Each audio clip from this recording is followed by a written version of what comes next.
High everyone welcome to my page. तपाईँहरू कस्तो हुनुहुन्छ? आशा सबैजना सन्चै हुनुहुन्छ होला भन्ने। अनि यो भिडियो चाहिँ मैले किन बनाइरहेको छु भन्दा चाहिँ लाइट गयो। जुन मेरोमा आरू आएको थियो नि त्यसको चाहिँ म ज्याम बनाऊँ भनेर सोचिरहेको छु। अनि त्यसको लागि चाहिँ म अहिले कटिङ गर्दैछु। अनि यो चाहिँ मेरो फर्स्ट टाइम हो। मैले योभन्दा अगाडि चाहिँ बनाएको छुइनँ भन्दा नि म्याङ्गोको बनाएको, त्यहाँदेखि लप्सीको बनाएको थिएँ मैले। तर यो आरुचाको चाहिँ फर्स्ट टाइम बनाउँदैछु, फर्स्ट ट्राई गर्दैछु। कस्तो हुनेछ के हुनेछ हजुरहरूलाई देखाउने नै छु, हेर्दै गर्नुहोस् होला।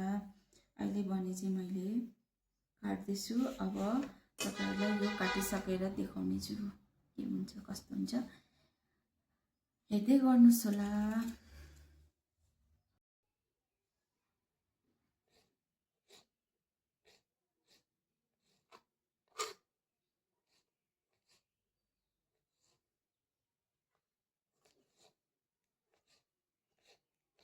अहिले चाहिँ मैले काटि पनि सकेँ। काटिसक्दा चाहिँ यस्तो भएछ, हेर्नुहोस् न कस्तो राम्रो देखिरहेको छ।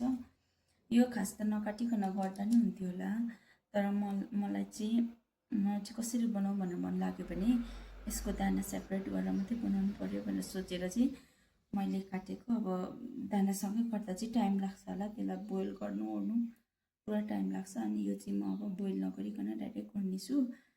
अन्त हेर्नुहोस् न कस्तो राम्रो भइरहेको छ। यस्तो बेसी पनि बनाउँदिनँ, कम्ती नै बनाउँछु। यो चाहिँ ट्राई मात्रै हो।